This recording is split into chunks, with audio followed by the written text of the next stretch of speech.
Hi, we're out on the range today, so please bear with gunfire you hear in the background. Today we're talking about shooting from the car. And I don't feel the need to bore you with a dozen disclaimers. I'm just going to give you one. All shooting from motor vehicles you see today will be done by professionals on closed courses in a jurisdiction where it's legal. No laws were broken making this video. Okay, let's get on with it. Shooting from the car, lots of different techniques, lots of different circumstances. I'm just going to narrow it down to a few of the basics. One of those is the one-man technique. The guy driving is also the guy shooting. In doing that, selecting the car and the gun, there's a lot of criteria that go into that. The one that's going to be used most often is expedience. He's just going to select whatever cars and guns are available to him. But if he can be a little bit discriminating, there's some things to take into consideration. Again, a long list, but to narrow it down to a few, one would be power steering, being able to steer with one hand easily while he's shooting with the other. Second, an automatic transmission. That goes without saying. Also, in the kind of car he's selecting, a convertible has some obvious advantages, but it's got the disadvantage of everybody can see exactly who's doing what. So if he's going to have a vehicle with a roof on it, it would be really nice if he can get an old school coupe or hardtop, the kind where when you roll down your front and rear windows, there's no post between them, it's just one big window, nothing to get in the way of shooting. Well, such things might be a little difficult to obtain these days, but we're in luck. I just happen to have a car like that.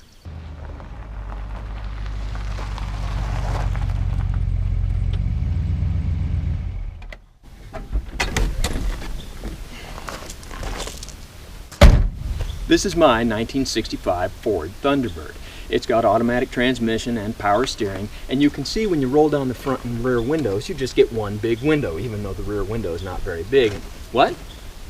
Yes, of course I'm shamelessly showing off my car, but it's still going to be a practical vehicle for what we're trying to do. Now, let's see if we can select the right gun. The first guns that come to mind are autoloading rifles or shotguns, but in a one-man technique that might be really hard to use, so most likely someone's going to select a handgun. There's a school of thought that someone should use a revolver because it won't leave empty casings, and that makes sense, but I think more likely someone would select a high-capacity autoloader if they had one available. Now this Glock Model 22 in caliber .40 Smith & Wesson has a 15-shot magazine. This FN57 has a 20-shot magazine. But given that I have such a highly evolved sense of style and fashion, I'm going to want to select a handgun that's more commensurate with the car we're using today. And for me, that's a Colt 1911. Now most 1911s are 45 ACP and they'll have a 7 or an 8-shot magazine. Mine is a 38 Super Automatic and it has a 9-shot magazine, which you might not consider to be truly high capacity. Okay. We'll use this 17-shot magazine today. Now the thing with shooting and driving is you're going to have to shoot out the driver's window. Well, that works great if you're left-handed, or if you're somewhere like the UK where the steering wheel's on the other side and you can shoot out the driver's window with your right hand. Well, we're not in the UK and I'm not left-handed, so we'll see how well I can do.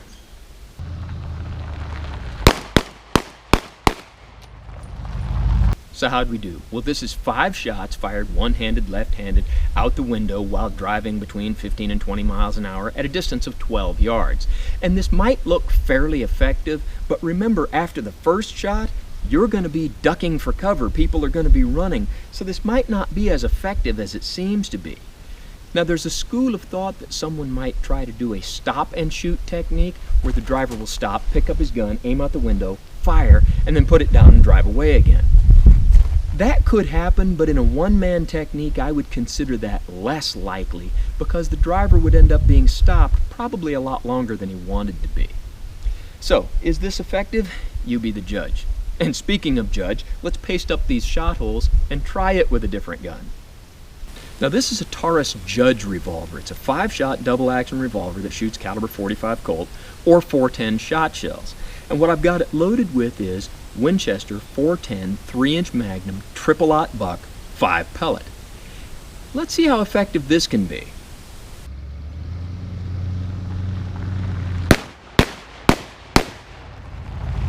So how'd we do? I fired 4 shots and there's 5 impacts on the shoot and see and then 3 other peripheral impacts. So altogether not bad. Looks like we finally found this gun's forte. So there's some of the basics of the one-man technique. Effective, marginally. Now let's try something else. And just for fun, let's switch cars. This is my 1972 Plymouth Roadrunner. Behind the wheel is Chuck. He's the owner-operator of Chuck's Automotive in Salem, Oregon. And he pretty much built the drivetrain of this car from the ground up. Now he's going to do some of the driving today so I can shoot, and because he's pretty much the only man I'd trust to drive my car. Now Chuck did not do the exterior work to this car. Chuck did this.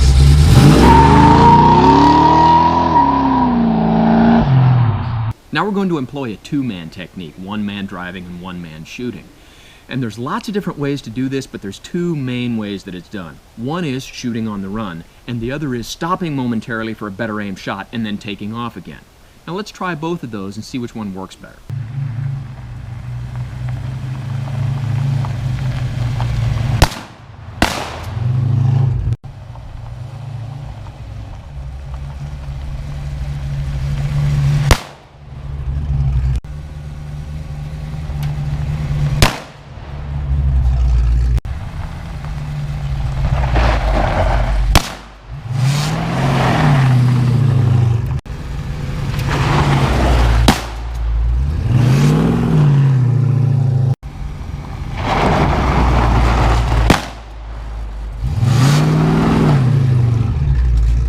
And here's the impacts from firing while we were stopped. And you can see that they're no better than the impacts from when we were firing while moving. The problem is when you try to stop really fast, you've got that rapid deceleration, and it takes me a long time to get on target, especially when I'm trying to shoot left-handed. So if someone's trying to shoot at you from a car while it's moving and they've actually practiced shooting on the run, you're probably going to be in trouble. And there you have it. And remember, this was just a very brief overview of the subject of shooting from the car. So, as always, don't try this at home. I really am what you call a professional, and I hope you had as much fun watching this video as we had making it.